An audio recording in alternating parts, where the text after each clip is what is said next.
Hey everyone, welcome back to the channel, and here's my investing update. As you know, I did a video on how to get rich with your RSP, save for your retirement, whatever you want to call it.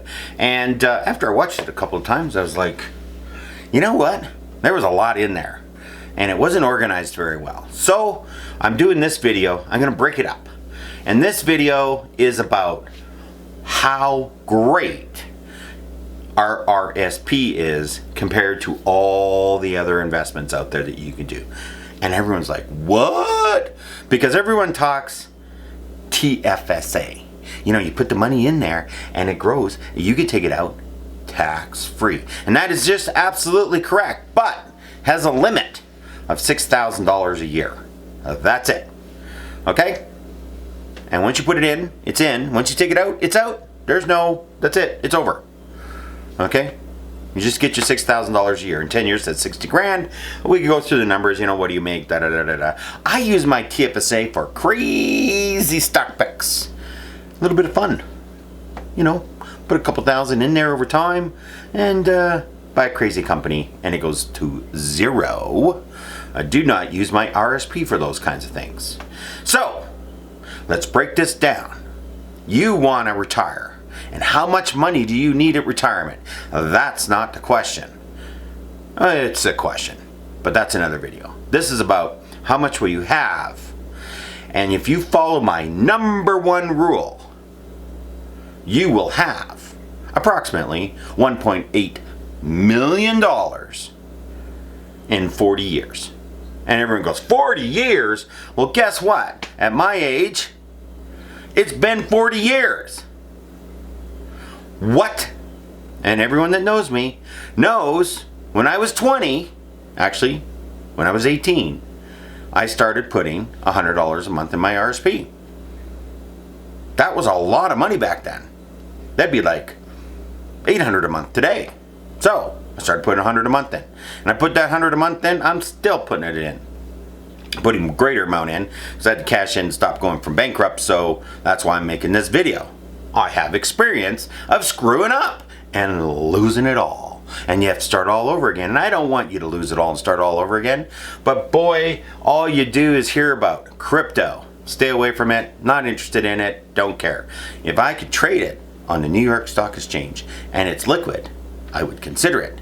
But it's just a fantasy kind of thing. 2, you need to know how to use your RRSP, Registered Retirement Savings Plan in Canada, and whatever the equivalent is where you live. How do I use it to get what I want? And this is the thing, you gotta live. You're gonna get married, you're gonna have kids, they're gonna grow up and go to university, and you're gonna want an electric truck, like I have. You're gonna want these things. So how do I have these things and live the way I wanna live and still get a retirement? Because I've been self-employed my entire life. There's no pension for me. I'm not a teacher. I'm not a nurse. I'm not a policeman, and, you know, stuff like that. Places that offer pensions. I don't work for Ford Motor Company or the unions or stuff like that. I don't have any of that. They pay into that, but you know. So how do you do it? And everyone should do this regardless of their job. So number one RSP rule that nobody talks about. Nobody talks about this. I'm telling you right now. No one will. You'll see coming up. And the reason I'm doing this video now, I don't want to do it in January or February when the banks start advertising. Come and get a loan to top your RSP up. Never do that.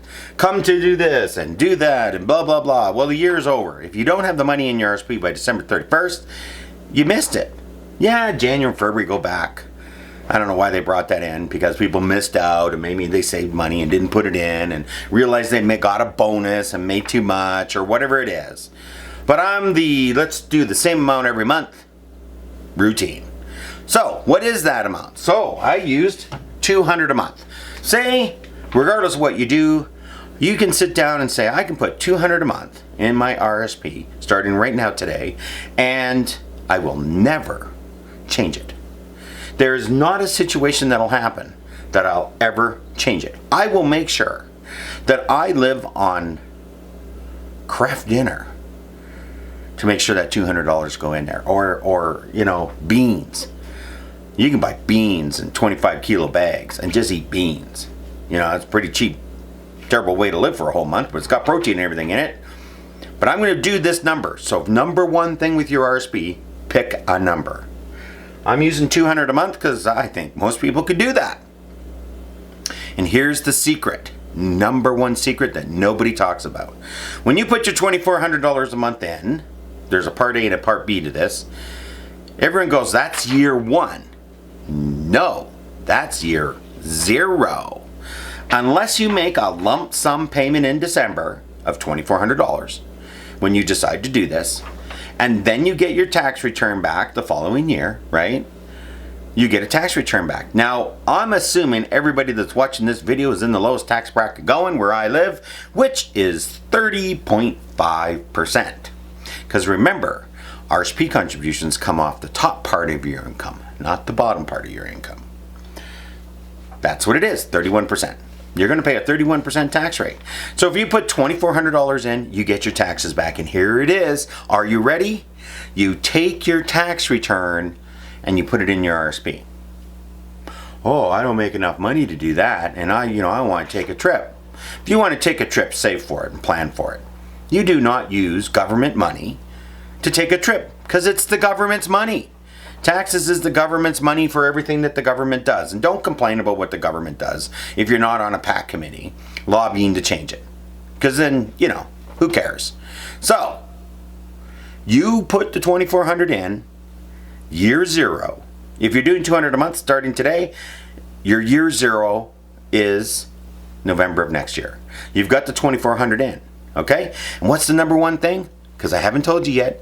You get your tax return. Your tax return is $744. You will be guaranteed to get back because you put $2,400 in your RSP. You're going to get a tax return for $744. What do you do with that? Well, you certainly do not go buy furniture with it or anything. You don't pay down debt. You don't do nothing because you want a retirement. The debt thing you have to focus on and do with your income, not cheat. This is government's money and it's not yours. And quite frankly, I don't know why, because I figured it out. You don't want a 44% return on your $2,400 the first year you put it in there. So you put the $2,400 in, you get the $744 tax return, and you put it in the RRSP. Now you're doing your $200 a month. So your first year of investing, or what they call the second year. So you see that confusion? Year zero, second year is really first year. But then I'm just going to do 1, 2, 3, 4 from now on. Otherwise, it's just too confusing. You won't get it. So on your second year, what did you put into your RSP? You put $31.44 in, and you're only doing $200 a month. You see? You're putting 31% more in your RSP, and you didn't do it. The government did it for you because they gave you money back on the income you put in there because they want you to save. This is the greatest thing going. Absolute greatest thing going. So, you put the $31.44 in, what do I get back? Well, you get back $975 the following year. You get tax return on your $2,400 and you get tax return on the tax return. Holy mac. I'm making 31% on my tax return that they gave me. That's not my money. Do you see my point? It compounds. The tax money they give back to you goes into your RSP, and they give you tax money back on the tax money, and it wasn't your money in the first place. If you play this right, you get all the tax money back, plus all the tax money back again. Every year you get double taxes back. So you only paid $744, but they're giving you $1,500. And you're only putting in $2,400. Is this a scam? Is the government gone crazy? Have they gone bonkers? No, this is just math. So, what do you get if you do this? Because I wanted people to understand how powerful this is. That measly little $744. That's how much it is a year, divided by 12, how much a month you're talking. Are you serious? Are you telling me you really need that? There might be some people out there, especially if you're in the poverty level, you absolutely need every dollar. But if you're doing $200 a month into your RSP, really? That tax money, you don't need it. It goes into the RSP. Simple. How much do you have? Well, I want to give you an idea. In 40 years, because at the 20-year mark, you're not going to think you're doing very good. I just want to let you know. You'll look at how much it made in 20 years and be like, $59,000? That's all I have? I put $200 a month in for 20 years and all I got is $59,000? I should have more than that. Nope, that's all you got. And that's assuming a 5% return. You might get more. There's other videos for, that. But that's all I use, 5%. So, $59,367 by putting your $200 a month in, spending your tax return on furniture, which is worthless after you've done it, or something else. You take the tax return and you put it in, how much do you have? $86,000. That's right. $744 a month. Or my apologies, $744 a year.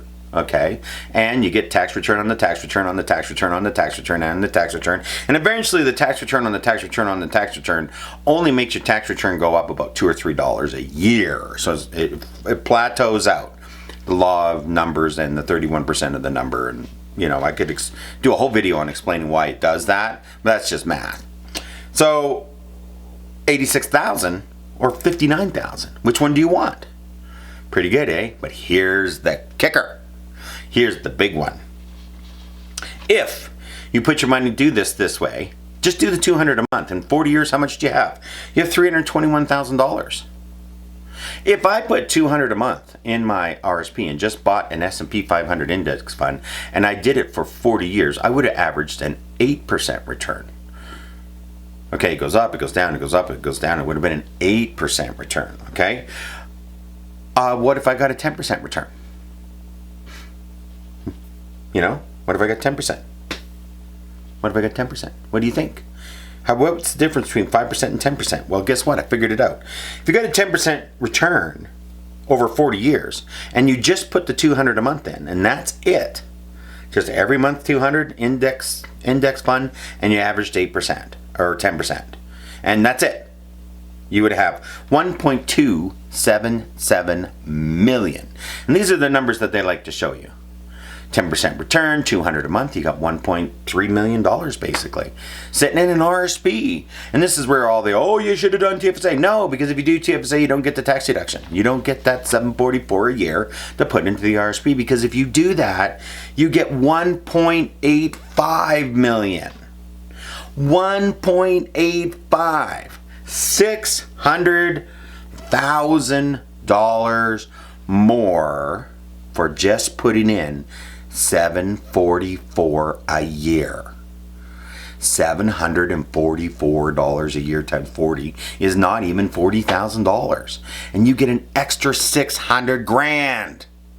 And this is the kicker. See, the first 20 years is discouraging. This is why most people fail. I've been doing it. Oh man, I don't have very much. I only have $100,000, or I only have $60,000 at 5%. And you only average 5% over the last couple bit. So this is the number one thing. You take your tax return and you put it in. Oh, by the way, when you start off your 40-year plan, if you're 30 years old, this is going to be 70. If you're 40, you're going to be 80. Okay? So if you're 40, you got to start off with $90,000. And if you haven't put any money in your RSP, you'll have the top up because it carries over. And we'll talk about how much the most you can put in any given year in a second. So, number one, pick a number per month. Say 200. That's doable. Tax return goes in. Number two rule. Every month. You do this every month, and there is nothing, absolutely nothing in your life that changes from this. Because if you do this is how pension plans win. They collect that money every month. It doesn't matter how many hours you work. It doesn't matter what's going on. It comes off your paycheck. You don't notice it, and it goes in there, and that's how you get a pension. They take it every month, and there's nothing going on that ever changes that. Period. Okay? And you can't cash it in. It's just how it is.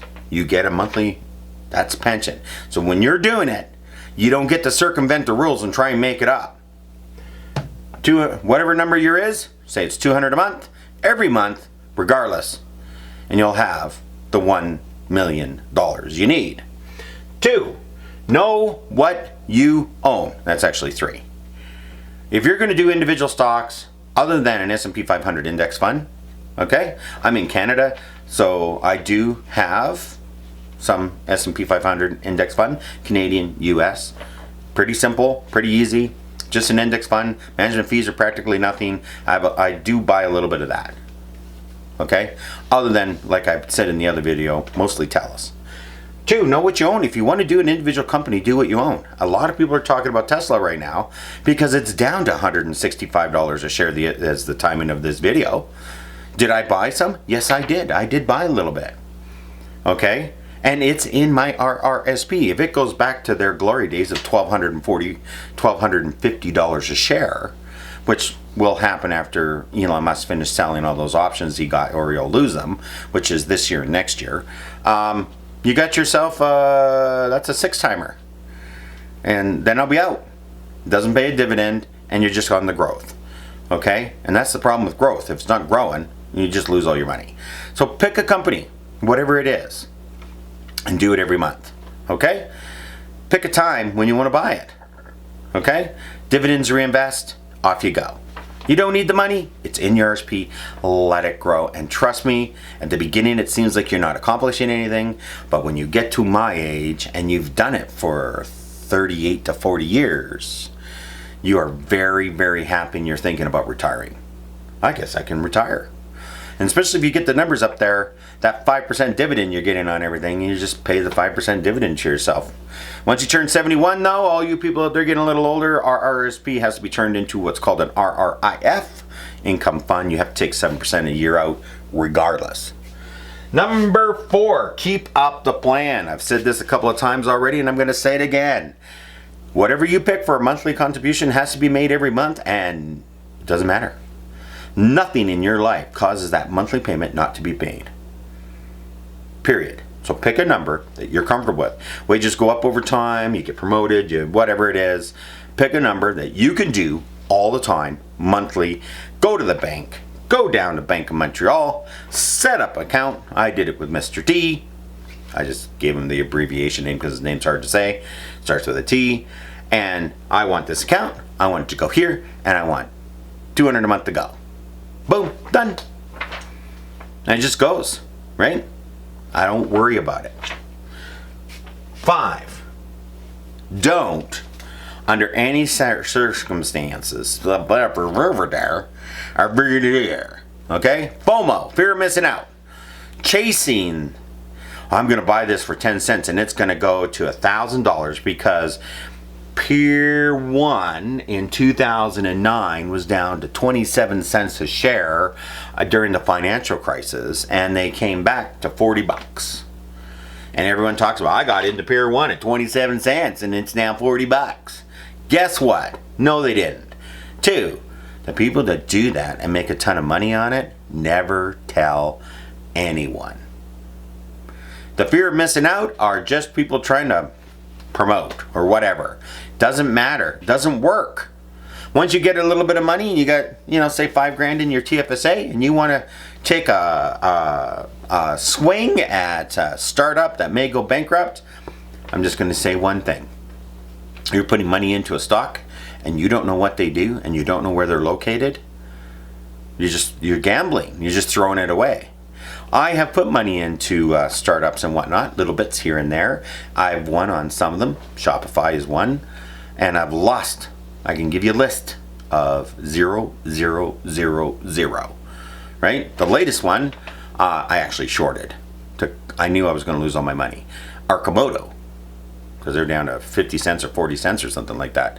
And I bought it at $2.31. And then I finally realized, this is going to 0. So then I lost money because it was already below $2. But then I shorted it. Really hard to do. But that's what I did. And I shorted, made my money back, got out, I'm done. See you later. Adios. Goodbye. Right? That company will not make it. Will an angel investor come in and swoop in with a couple of $1 billion and save that company? Because I think they need about $3 billion to do that. Maybe. Does the common share price come back because of that? Doubt it. Maybe. Someone comes in with that kind of money, they'll want 90% of the company. Maybe that would happen. But fear of missing out, guys. Come on. You know, don't do it. Doesn't matter. Pension funds don't do it. Banks don't do it. Nobody does it. Okay? Mutual funds. Billions and billions and billions of dollars are in mutual funds. They don't do it. Oh, they got startup funds and stuff like that where they buy these little things and they buy them to zero. They're about holding them, and if they succeed, they get a 10,000% return, and if they don't, they get zero, and they get one that succeeds and they get 999 that don't. So just understand that. Don't chase the FOMOs. Don't chase, oh, I heard from somebody that this is a great buy. I get this all the time. What are you buying, Randy? You know what I tell them? Tell us. No. What are you buying? Oh, I'm not buying anything. Because they don't want to do that. They don't want the steady Eddie kind of thing. So, in recap, number 1, take your tax return, put it in your RSP. You have a limit, and I'm going to talk about the limit on another video, but it's basically 18% of what you make. Gross, your 2600 line on your tax return, or what us older people used to call your line 150, because that's your actual income that you're paying taxes on. And you get 18% of that a year, and it multiplies. So if you don't do it for a couple years, you have a couple of good years and you didn't do it, and now you have it. You put 50,000 in, you can put 80,000 in, whatever it is, 10,000 in. Your actual limit for this year is $29,210. So if you make $170,000 a year, that's how much you can put in. And if you're at 170 level and you put the 30 grand in, let me tell you, you're not 31% return. Where I live, you're 49% return, 48.6. So thank you for tuning in on how to build your RSP retirement fund. Real key here, people. Remember, you'll have no income when you're cashing this in. Everyone talks about taxes, and taxes are irrelevant. It's a problem you want to have. You take your tax return, you put it in your RSP, you do it for 40 years, and you have $1 million instead of $600,000. That's basically how it works out. You're going to have no income because you're doing RSP because you have no pension or anything. And then when you start taking it out, you have no income. So, you know, the exemptions and everything, you know, gee, you can take $25,000 out a year and pay no tax when you're retired. So think about this, okay? And the money will be there and you can take it out. Simple, easy. What more could you ask for? So thank you for tuning in. And remember, pick a month, how much a month, put the tax return in, and watch it grow. Have yourself a wonderful weekend, a wonderful week, a wonderful month, a wonderful year. And I'll see you in the future.